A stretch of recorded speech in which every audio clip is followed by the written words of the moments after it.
Well, hello, everyone, and welcome to CICAN's Perspectives Live, the show where we talk about the major issues that matter to you.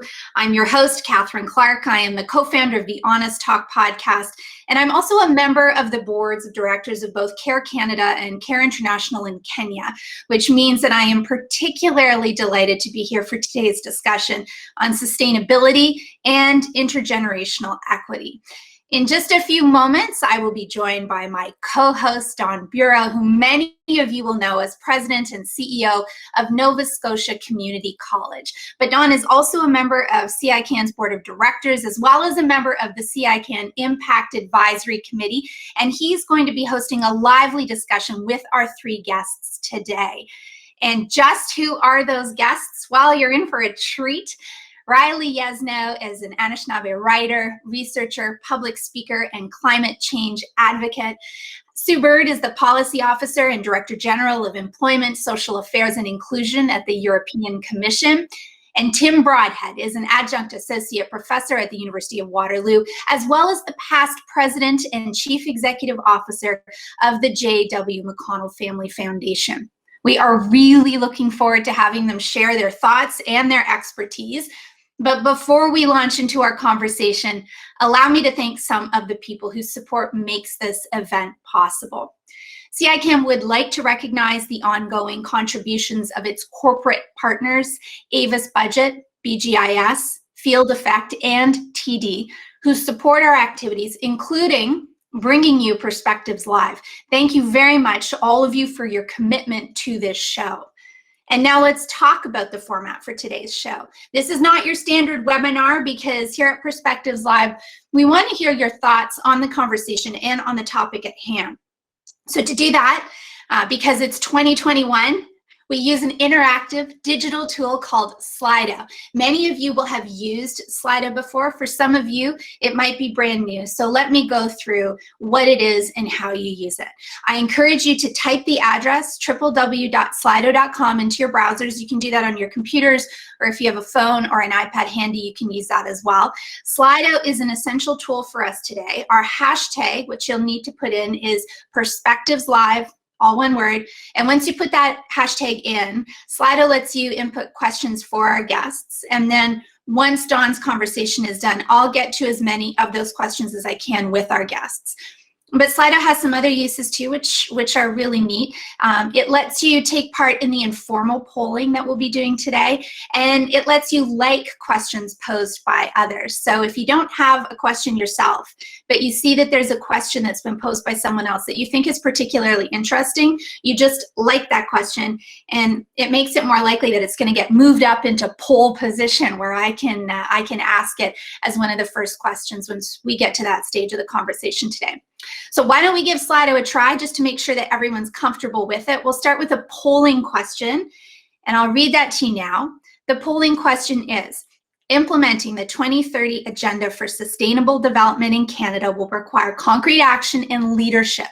From your perspective, do you think that Canada is on track to meet the goals? Fairly simple. A is yes, B is no. You can vote now. And then we'll come back to this in a moment. We'll see the results when we come back to it after our conversation with CICAN President and CEO Denise Amiot. Hello, Denise. How are you today? And it's nice and sunny here. Oh, I know. It's like a balm for the soul and for the heart and the mind as well, Denise. And well, it's always such a pleasure to have the chance to talk to you, Denise. And, you know, we do like to try to start these shows with an acknowledgement of the First Peoples on whose traditional territories we live and work, because I know that CICAN is deeply committed to recognition and respect. And your organization understands that these are essential elements of establishing healthy and reciprocal relationships. And they're key to reconciliation. So why don't I turn things over to you now to lead us in that, just before we keep going. Absolutely. Thank you very much, Catherine. And bonjour à tous. Hello, everyone.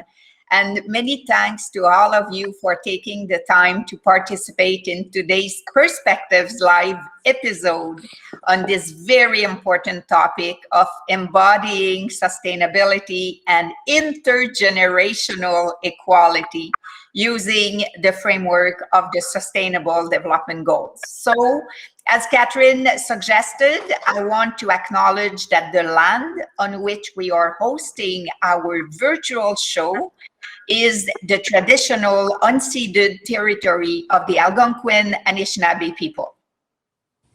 Well, and Denise, you were mentioning off the top also about the topic today, and it's really something, sustainability, which is an important area of focus for CICAN and its members. Why is that, Denise?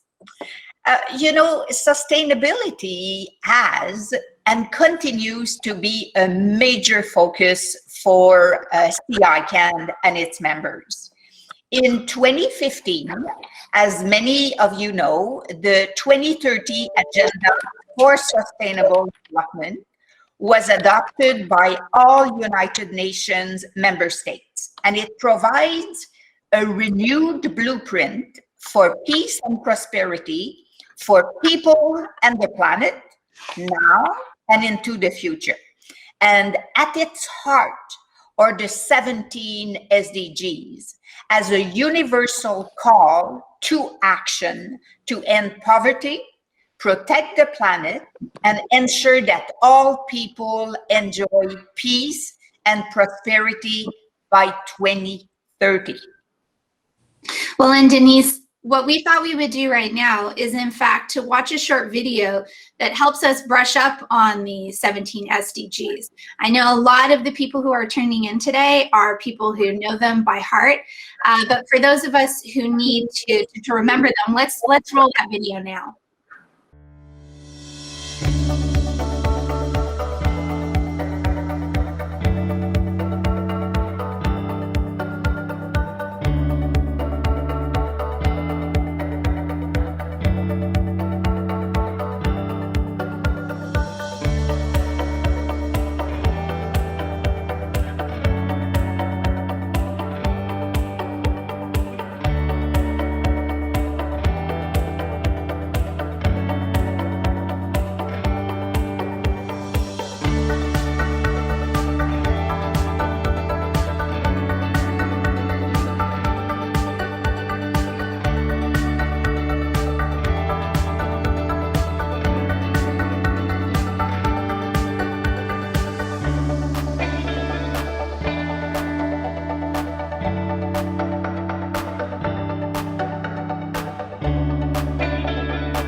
I know that we're talking to an audience of absolute experts here who probably need very little introduction to, frankly, the conversation that we're having today. But Denise, it would be really great if you could give us your sense of why it's important for us to focus our discussion about SDGs and sustainability through an intergenerational equality lens.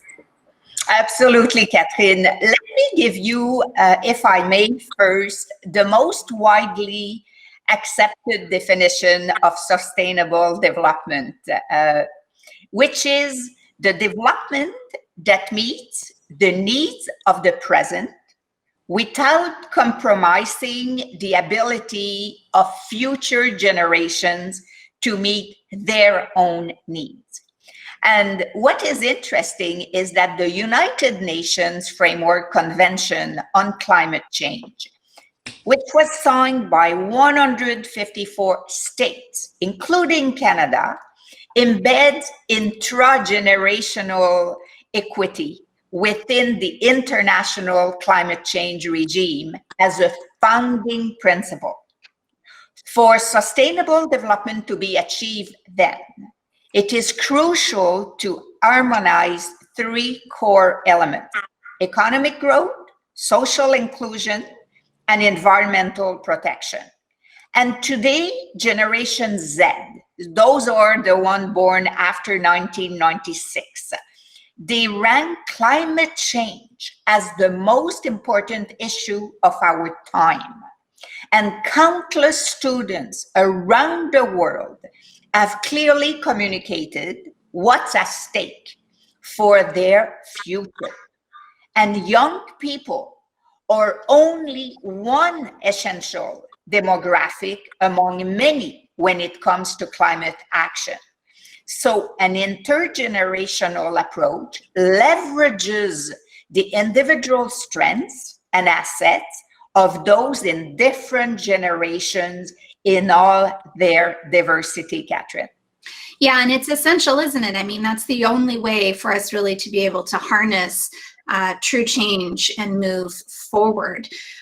Can you take a few minutes, Denise, to speak to the role that CICAN is playing in moving this conversation forward?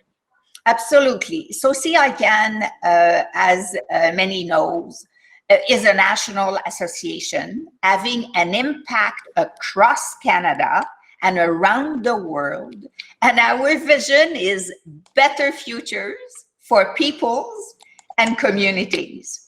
And it is our role to support our members.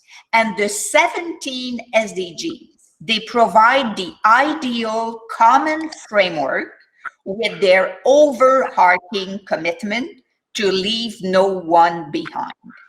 And although we are committed to all the SDGs, we are focusing in particular on SDG 4, quality education, SDG 8, skills development opportunities for all Canadians, as a means to maximize labor market participation and to support inclusive prosperity, which are respectively SDGs 5 and 10.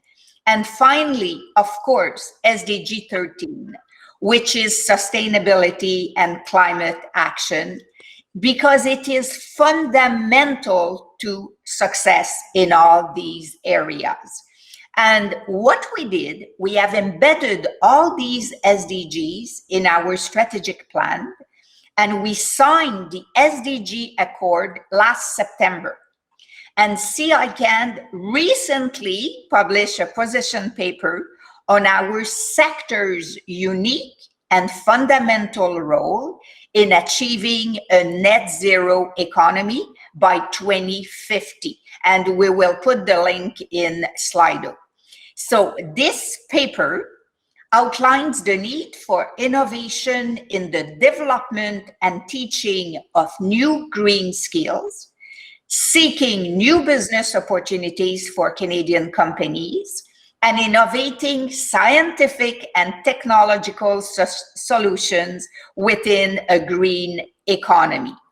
And we do recognize that colleges, institutes, cegeps, and polytechnics, first, they have an extensive footprint across the country. They have an expertise in equipping learners with job-ready skills. They have applied research innovation pipeline to the SMEs. And this means that colleges are essential to support Canada's transitions to a net zero future. And we recognize that not acting on the goals will have an adverse impact on our members. So it means that us as an employer, CICAN is also committed to sustainability. So it's a pretty impressive list, frankly, that you've outlined, Denise. It would be interesting to know how colleges and institutes themselves are responding. Yes, I could give you so many examples. We would talk until tomorrow. But let me just give a couple, because colleges and institutes saves hundreds of thousands on utility costs per year by putting in place systems that ensure energy conservation and use renewable energy. They do a lot of sustainability research and education that address key future challenges. Dawson College in Montreal is an award winner for the commitment to being carbon neutral forever. Alberta, Bow Valley College annual sustainability report uses the SDG framework to capture and communicate the environmental, the social, and the economic impact of its daily operations. Ontario, Cambrian College, is committed to contributing to advancing the SDGs in all its college operations and academic programming.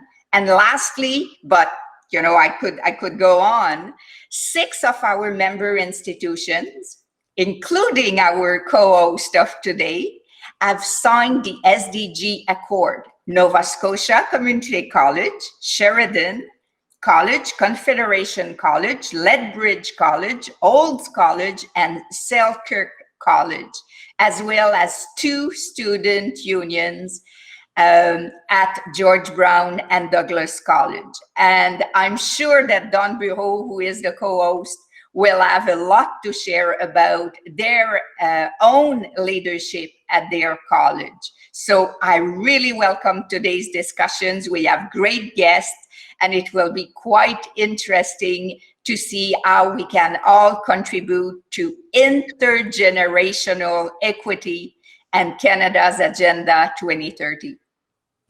Well, you're absolutely right, Denise, and thank you very much for helping us to set the stage for the stimulating conversation that we're about to listen to, of course, with my co-host Don Bureaux leading the way with our guest speakers. I just want to remind our audience, don't forget that we really are looking forward to getting your questions. So as soon as you have them, pop them into Slido, and then we will get to as many as possible later on in the show after the main conversation. But now it is my pleasure to welcome my esteemed co-host, Don Bureaux, President and CEO of Nova Scotia Community College and member of the CICAN Board of Directors, who's joining us from beautiful Halifax, Nova Scotia. Hello, Don.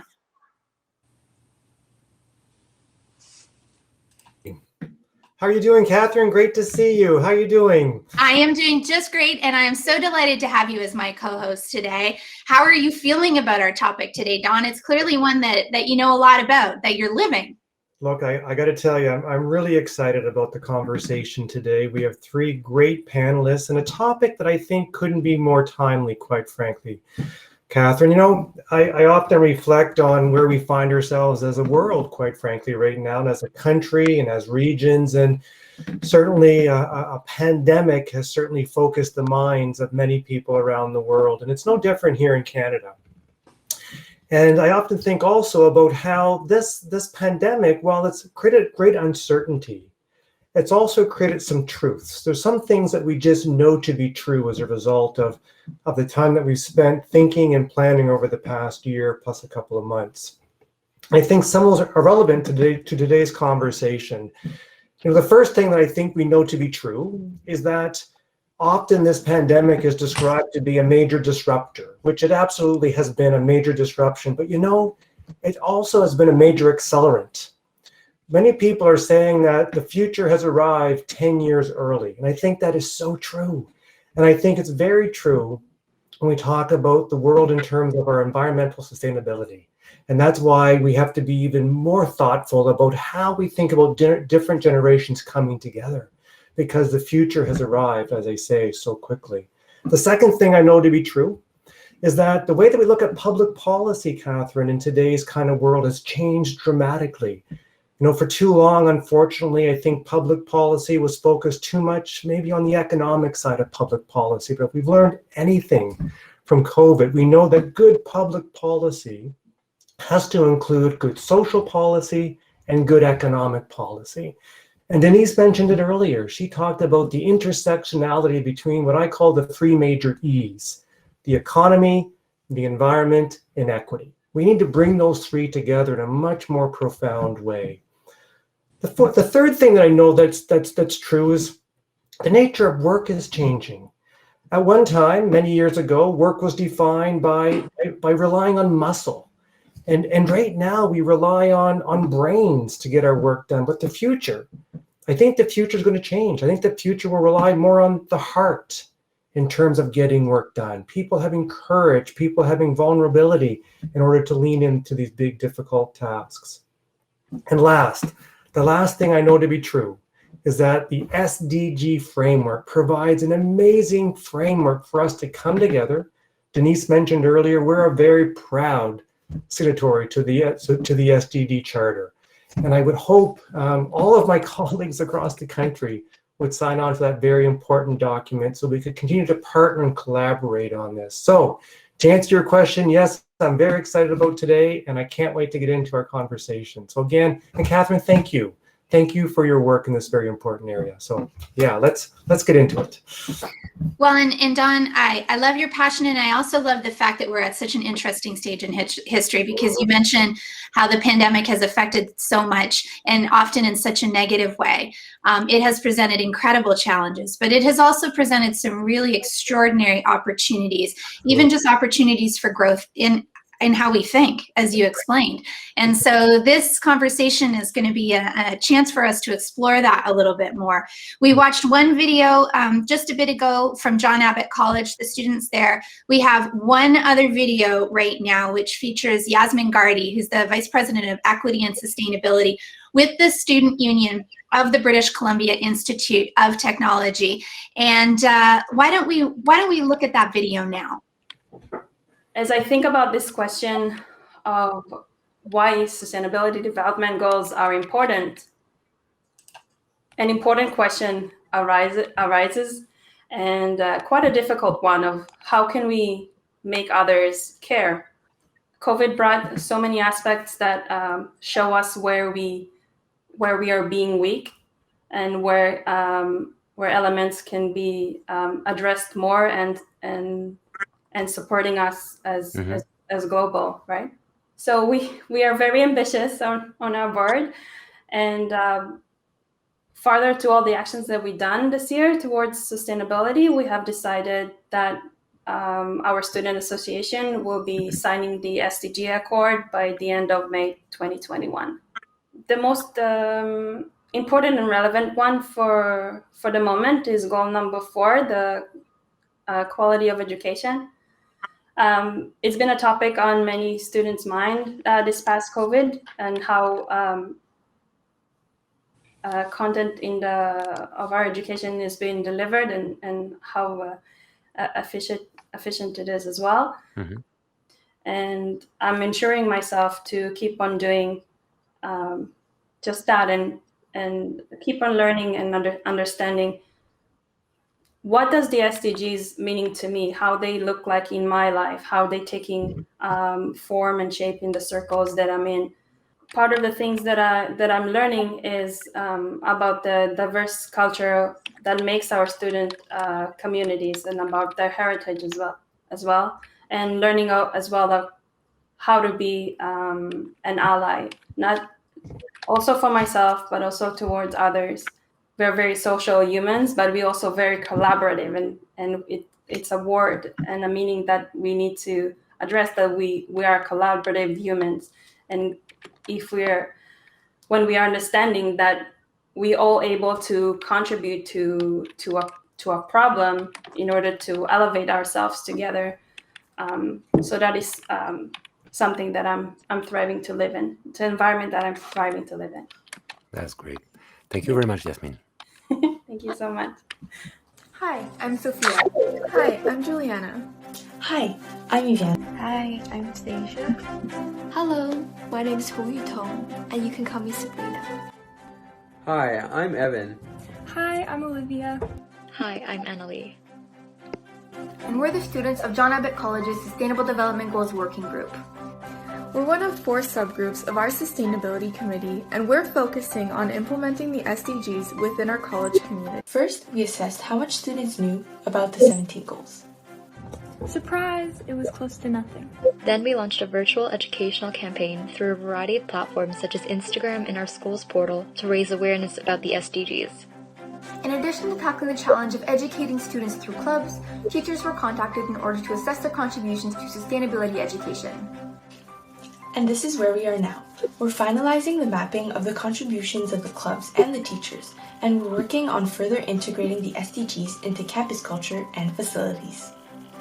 For example, we're planning to talk about the goals at future student orientation, staff orientation, college events, etc. We also hope to work with professors to incorporate the goals and promote sustainable development in their courses. We as students want the places at which we study to reflect our values. We want you to take action now in whatever way you can to ensure a better future for us all.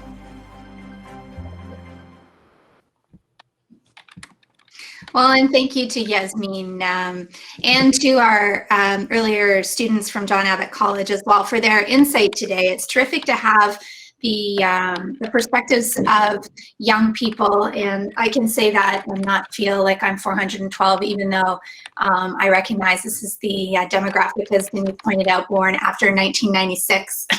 Which does make me feel 100.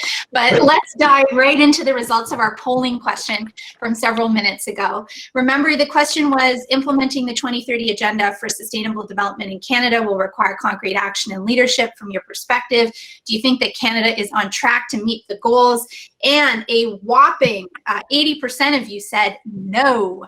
So, pretty interesting feedback, pretty definitive feedback, Dawn. And you know what, on that note, I think that is the perfect place to turn things over to you to lead your discussion with our excellent panel guests.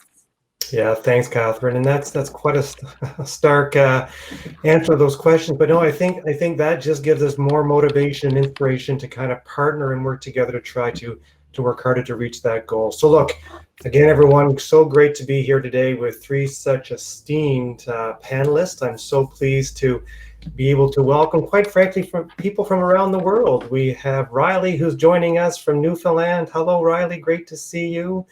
We have Tim joining us from his farm just outside of Ottawa. Tim, nice to see you too. And we have Sue joining us from Brussels. So Sue, great to see you and thank you for joining us. So we're going to jump right into it. And look, I'm going to start by just saying how much I love the definition that Denise shared with us earlier, that definition of sustainability being, doing things today, focusing on things today that will not inhibit or prevent or compromise the ability of future generations to meet their needs and to grow and prosper. And if that's our lens, this intergenerational kind of construct is so, so important, I believe. But I'm going to throw it off to you. And Tim, I'm going to start with you. And I'm going to begin by saying to Tim, I don't know if we'd even be having this conversation today if it weren't for your previous organization, the McConnell Foundation, who has been such a great partner for CICAN. Many of your old team members there, Tim, have been fabulous in helping us really maximize and leverage the college system in Canada. So thank you to your great work over the years with that great foundation. So Tim, I'm going to say, what in your mind, why is this such an important topic of intergenerational equity, especially as it relates to climate change? What are your thoughts on that, Tim?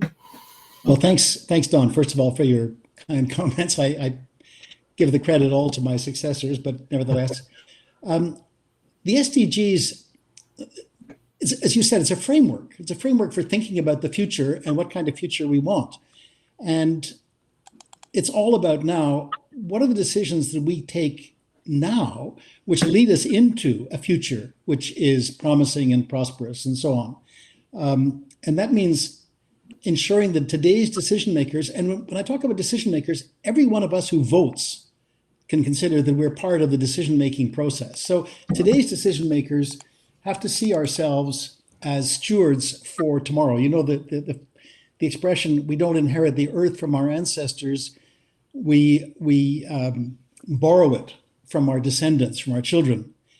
And this suggests that what we need is a new kind of social contract between the generations. The implicit social contract that we've had was that every generation would do better than its parents. And we've reached the end of that because we focused so much on production in order to have immediate consumption, the creation of private wealth. And now we're moving into a world where we have to think about stewarding wealth to benefit the entire community, not just the individuals who are lucky enough to be able to accumulate it. we have to move in the expression that Denise used to say what are the SDGs all about. It's meeting the needs of the present, not meeting the wants of the present. And this, I think, in a way, is the cultural shift or the value shift that we have to undertake from focusing on how do we meet our wants to how do we think of the needs of ourselves, but more importantly, of future generations. And when I say needs, I'm talking about adequate healthcare, good education, clean environment, all of those things that are embodied in the SDGs. So I think that's the new intergenerational contract that we have to turn our thinking to, and it's a big challenge. There's no question about it.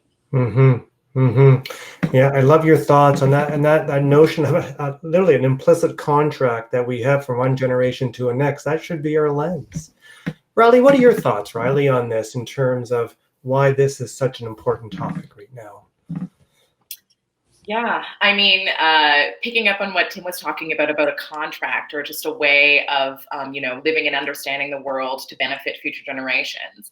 That is something as an Indigenous person that, we have largely, generally speaking, been instilled with our entire lives. We have what's called like the 7 generation teachings, right? Where you recognize that 7 generations ago, your ancestors were doing what they were doing for you. And so it's incumbent upon you to work for 7 generations from now. And so with that in mind, I think that there is a lot to be learned and to be gained from Indigenous communities who, we're talking about older generations benefiting from, climate inaction and development, if it were. Those were not Indigenous people, our communities still still struggle from those developments and are now facing the impacts of climate change in many cases hardest and first. And so for my ancestors who were not beneficiaries, it's because they were never beneficiaries why there is such a long intergenerational history of climate activism among Indigenous people. So in the Canadian context, I'm sure many people will be familiar with things like the Oka crisis, where yes, it was a fight for self-determination, but also a fight not to, desecrate the land that these Indigenous people were on in order to build a golf course. And so this is true all across the world, where Indigenous people, I think, make up 5% of the global population, but they protect 80% of global biodiversity. And so in this way, climate justice and Indigenous justice are inseparable. They're inextricably linked. And so because we have such a strong history of activism, as I said, young people are carrying this tradition forward. We now see in things like Wet'suwet'en a couple years back when young people were protesting, blocking railways. And this is in part because we have reverence for our elders and, the work they did for us, that we understand that they have teachings from the front lines that we need in our now part of the fight. And also we recognize, and our elders have largely recognized, that we need young people for their inherent ability to, I think, embrace and seek out radical change and to create a climate conscious world. That's truly radical changes in the status quo that we've been living in for the past little bit. And so why young people, of course, are so central. And I think Indigenous philosophies are already showing us the way to embracing that.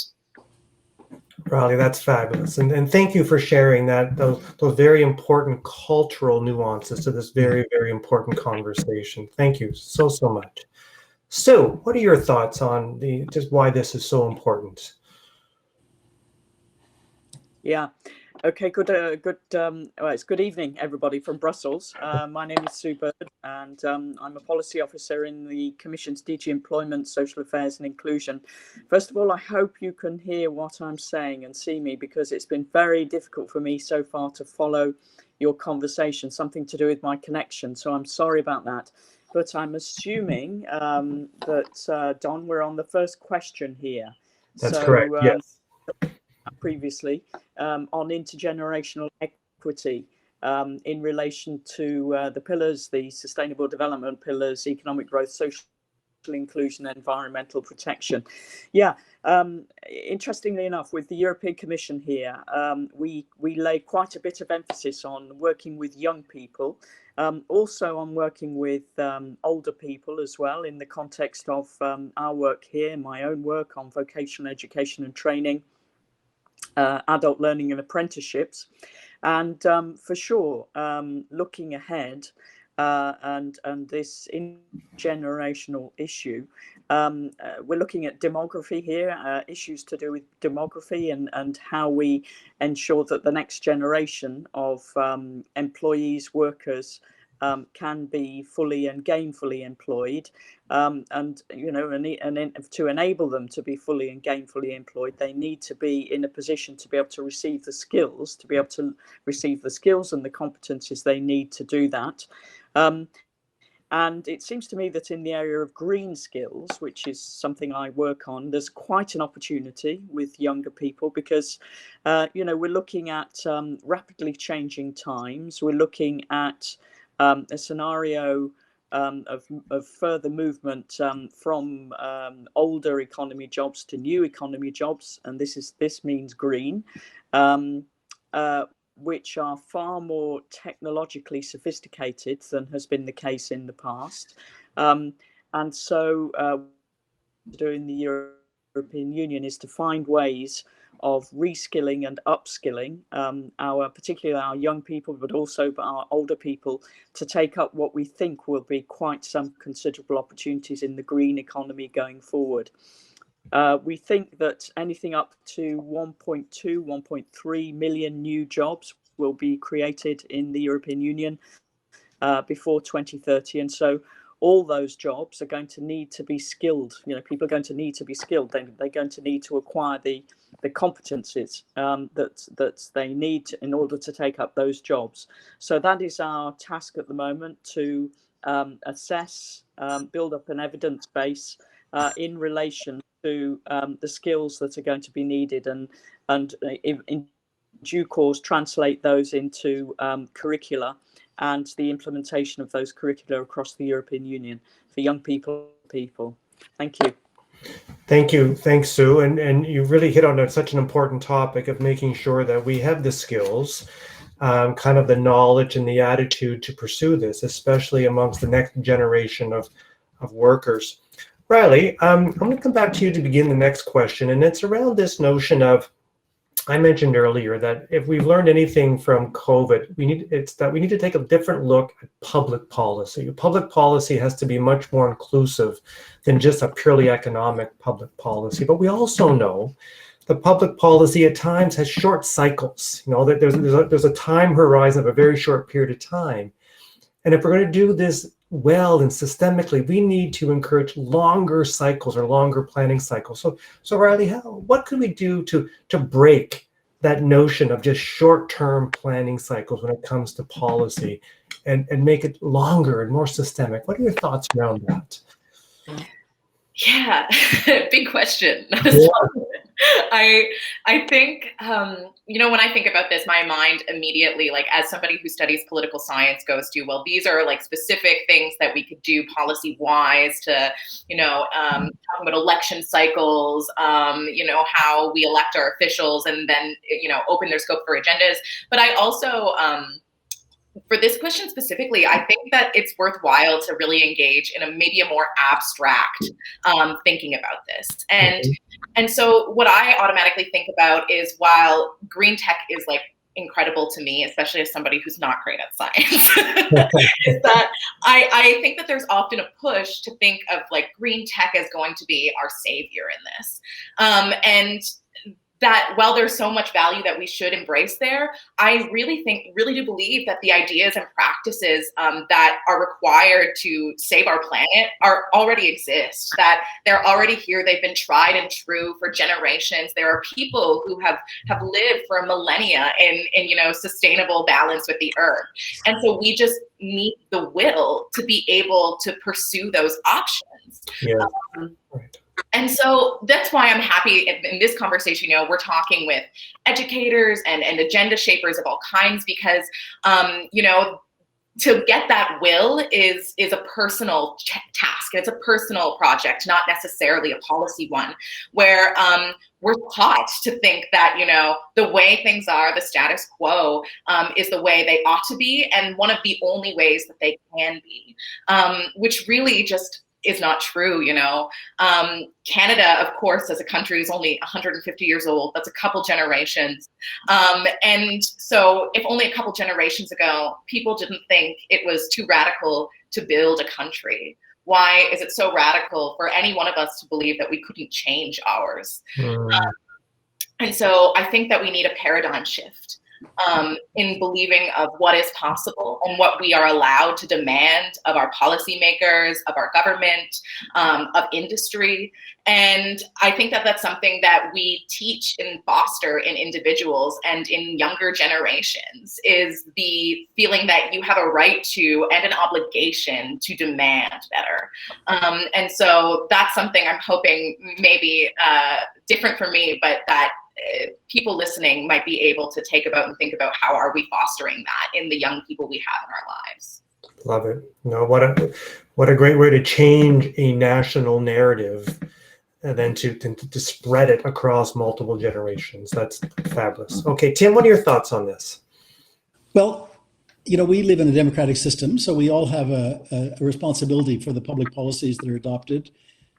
Democracy has many advantages, but one of its weaknesses is that it operates on 4-year cycles.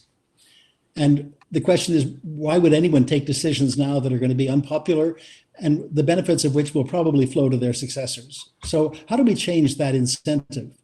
I think there's one example. You know, up until the 1990s, the population that was worse off in terms of standard of living, poverty level, et cetera, was the older generation, people who were retired on pensions and so on. They were often living in poverty.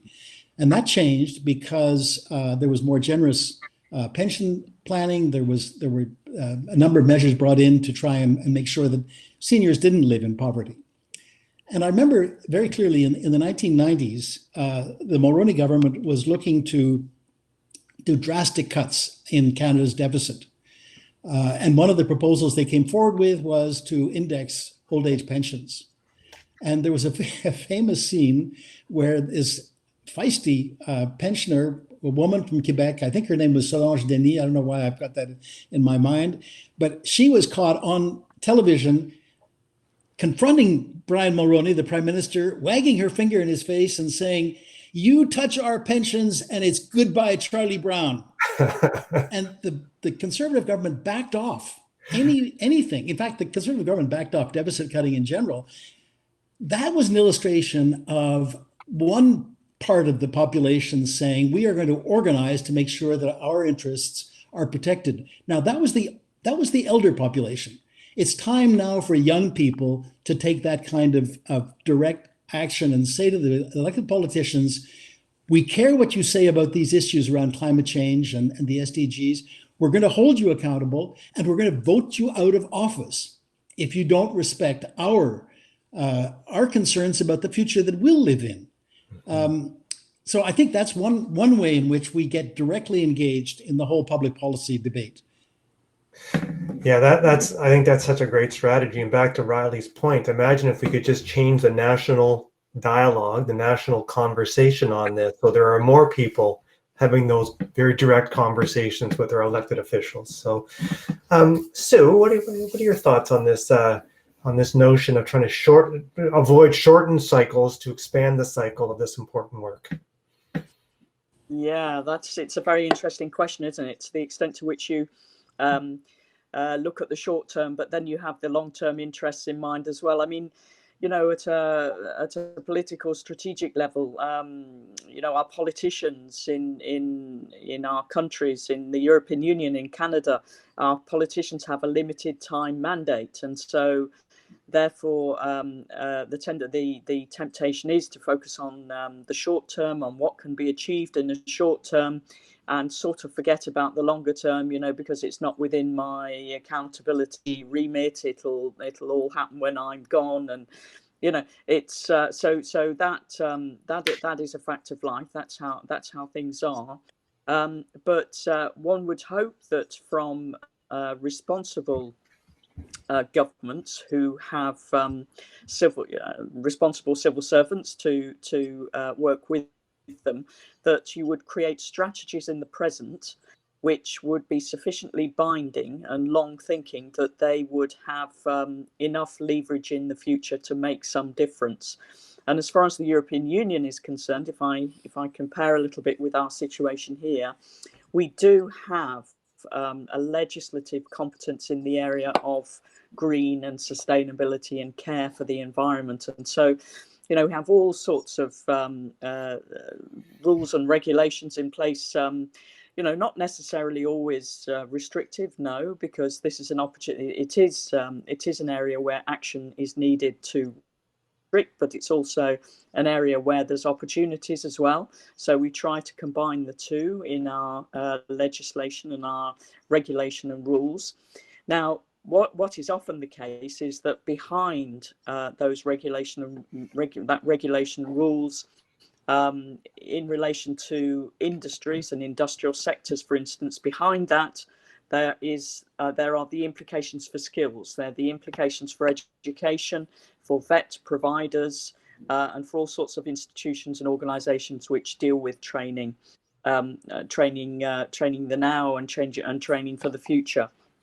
And so in this context, we consider it important in our own work that we do, both to focus on the present, look at what is needed in the present, and certainly at the moment where we are on our is that we need to boost our evidence base, and we're doing this in a number of ways, but we're also putting some forward-looking thinking in place as well, in relation to making sure that awareness is better than it has been in the past. Environmental awareness through education, environmental education, and education through training as well, affecting both workers and the citizens. So, we in the European Union are conscious of the short term and the need for results, some results in the short term for sure, but the environmental debate is for sure a longer term one as well. And we know very well about trying to avoid storing up problems for the next generation. Right. And so we're conscious of this need to apply leverage from the short term to the long term. Thank you very much, Don. I'm not quite sure how you've heard of that. I know, so we heard it. But I hope it's helpful. All, and that's great. Thank you. And look, Catherine, I know Catherine's been keeping an eye on questions coming in from our audience today. So, Catherine, how are we doing with some questions coming in from the audience? Well, we have a number that are coming in because people are fascinated by the conversation that you're having, and I'm going to get to a few of those now. Also, let our audience members know that we did start a little bit late, so we are going to go just 5 minutes longer today. Just a heads up on that. We're going to give ourselves that wiggle room just so that we have it. The first question is, I would be eager to hear our guests address what concretely colleges and institutes could or should do to contribute to Canada's commitments to the SDGs. Tim, I'd love to hear your thoughts on that first, if you don't mind. Sure. Well, I think we heard some very good examples in the presentations by the students. So I think the first thing is we have to demonstrate that we care. It's all very well to have goals, but unless you actually follow through and say these things are important to us, so demonstrate we care as the students are doing, both as individuals, but also their institutions. Make sure that the institutions also are prepared to adopt policies either regarding waste or energy use or any one of these areas where the institution can also have an impact. And then I think, what are the incentives? What are the ways in which we can encourage people to do the right thing? And we have a lot of perverse incentives in place now, which encourage short-term thinking. I mean, just look at the advertising industry. It's all based on creating wants, not necessarily responding to needs. So that paradigm shift that Riley talked about, we all have to be part of this. It is a very fundamental change towards longer-term thinking. But it's not going to be by lecturing people. It's going to be by demonstrating that these things are important to us. And there's no question, and I'm glad Riley mentioned it, we have so much to learn from our Indigenous people on how to do this effectively.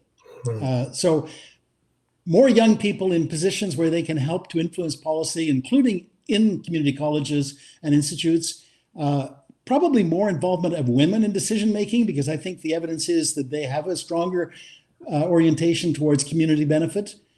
These are the practical ways in which we can see change happening. Well, and I think it's just fundamentally integral that if you're going to have change, the only way you do that is by incorporating multiple voices and by incorporating on-the-ground knowledge as well. For people who, like Riley was saying, have been living and working in communities, understand the basic needs as well, and really have a future vision that everyone can tap into.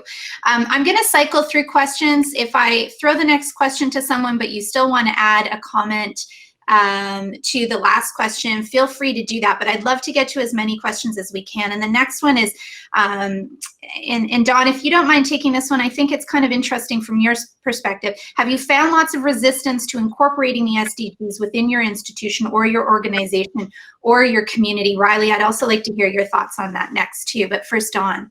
Well, I would say no. The thought leaders at our institution have done a fabulous job of trying, Catherine, not to make this net new work. If you look at the 17 SDGs, a lot of those SDGs can be built into existing platforms and programs and operational procedures. It's just a slightly different way of thinking. You know, I often I take great pride in the call to action of colleges, which is to democratize post-secondary education, which is basically meaning to make it more accessible. And I think we can all make the SDGs more accessible. And I think at our organization, I'm very proud of the fact that I think our leaders have done that. Yeah. Riley, what are your thoughts?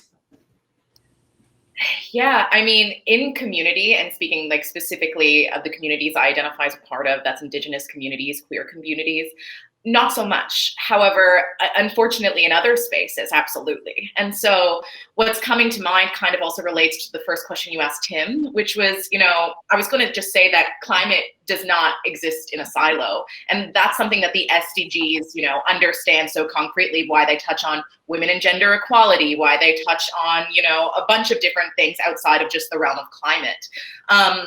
And one of those things is, you know, justice for Indigenous people, as I mentioned. And so you can greenify your campuses and, you know, put solar panels and commit to this and this and this. But without a fulsome, you know, commitment to all of those things that the SDGs puts forward and others, you're only putting together, or you're only pursuing fractions of the whole. And so by that, I mean things like, you know, there will be universities, including the university that I'm a part of, that claims to, you know, really want to greenify, but at the same time is really invested in pipeline projects, in big telescope projects in Hawaii, where Indigenous people have been saying, you know, forever that they shouldn't do this.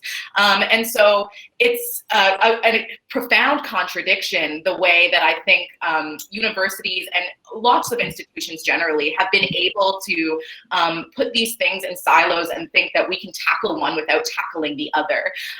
And so I would say to that, you know, as we look at the history of Indigenous fights for climate and for their rights and the resistance that we have always faced to that yes, there have been resistances in my experience and my community's experience to pursuing climate justice.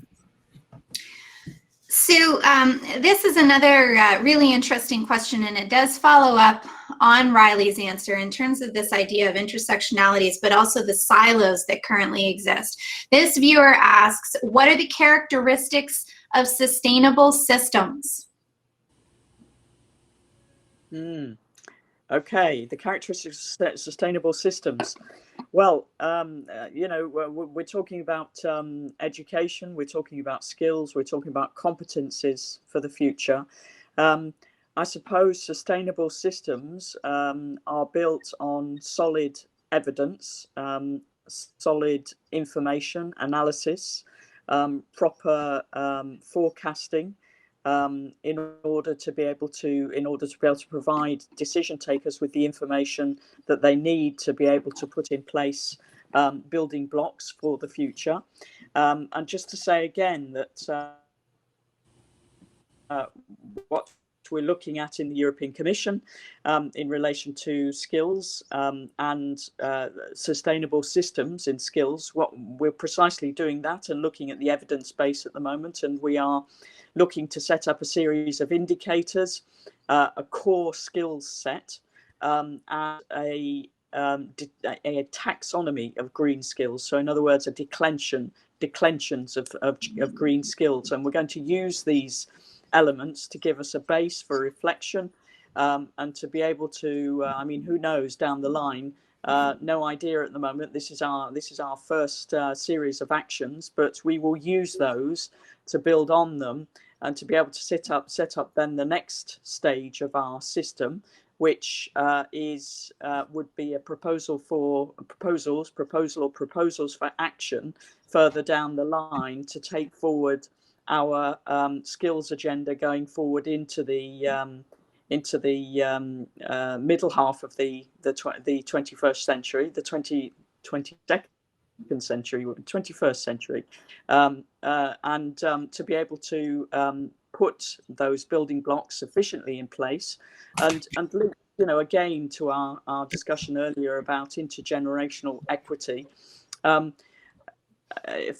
my view, these systems elements are about creating the leverage potential for later. So in other words, you put building blocks in place now as part of your systematizing of what you do in green skills in order to leverage better results later on and real impact in terms of enabling young people and older people to learn the right skills which enable them to be properly matched to the jobs of today and tomorrow. I would that's what I would say in terms of setting up skills systems in the environment in which I work, at least. Thank you. Well, Catherine, if I could, you wanted to jump in there. If I could just link back to what Riley said. I mean, when Sue talks about systems, of course, she's talking about the importance of seeing the interconnection of things. And that's what Riley was talking about when she said, we can't just look at climate. We have to recognize that it touches all aspects of the way we live. So that aspect of thinking more systemically is one which we have not in the past done. We've tended to look at problems in silos. And in fact, much of our government and many of our institutions are really organized in silos. And the second thing I would mention is for sustainability, we need resilience. We can see change happening very quickly. We can see in the response to the pandemic that where we've had greater resilience, we've been more successful in dealing with the consequences. But again, we have not built our systems for resilience. We have global supply chains, and we've seen in trying to address the pandemic how weak they are and how unsustainable they've proven to be. So just-in-time production, this focus on efficiency, on squeezing out any sort of duplication or redundancy, none of that contributes to sustainability. So that's part of the new paradigm, as Riley was saying earlier, a new way of thinking. And those skills are the kinds of skills that Sue is talking about, I think. Just before we turn to closing comments with Denise and Dawn, Riley, I'd be delighted if you would quickly be willing to address this one viewer question. How do you define the needs of future generations? I know that's kind of tricky of me to ask you that in a brief answer, but what do you think? Well, I mean, I often, perhaps I'll do this as a metaphor. I often think of a lot of work that when we're doing it for future generations as farming. Maybe this speaks to you, Tim, on your farm. But I think of it as farming in that what we're doing is we're planting seeds, and those seeds are going to grow into trees. And we likely aren't going to be able to benefit from the shade of those trees that we plant, but our children will, and our grandchildren will, and that has to be enough to keep us going. And so what I would think about when we're defining it and we're asking ourselves, is this something that will benefit future generations? you might want to ask yourself instead, what am I planting? What becomes of this beyond just me and into the future? And what am I tending to? And perhaps that might make it give people a little bit more clarity in their day-to-day. Well, that I think is a terrific way to wrap up the formal portion of our conversation. I can't thank all of you enough for your insight and your expertise and just such thoughtful comments today. We're going to bring you back on screen right at the end in just a couple of seconds probably. But why don't we bring Denise and Dawn back up onto screen, because I would just love to hear from both of them. Hello again, Denise. What are your takeaways, Denise and Dawn, from this conversation? So what I noticed was how education came in the fore of the speakers. So Riley with the teaching from elders, Tim, more women, involved. Dawn having the SDGs more accessible. And then Sue talking about upskilling and reskilling. And my other takeaway is when Tim said, for sustainability, we need resilience. But because of what Riley said at the end, I will say, and we need to plant seeds. And Dawn. Wow, what a powerful conversation. I am so proud of CICAN and the role it plays as our national body of colleges and institutes Canada. And what I heard today was this theme of a holistic, kind of systematic approach in order to come together, partner, collaborate, and then from that, go to our individual institutions and have the impact that we can have. So I heard it's going to take a both and. We need to take a Canada-wide view and collaborate, and an individual view in our own space and time to make these changes. And I think that was confirmed today. What a rich conversation, Catherine. Thank you. Well, thank you very sincerely again to each and every one of you. That really was an impactful discussion. I want to thank you, Dawn Bureaux, for being my co-host, and of course, Denise Amiot and the team at CICAN.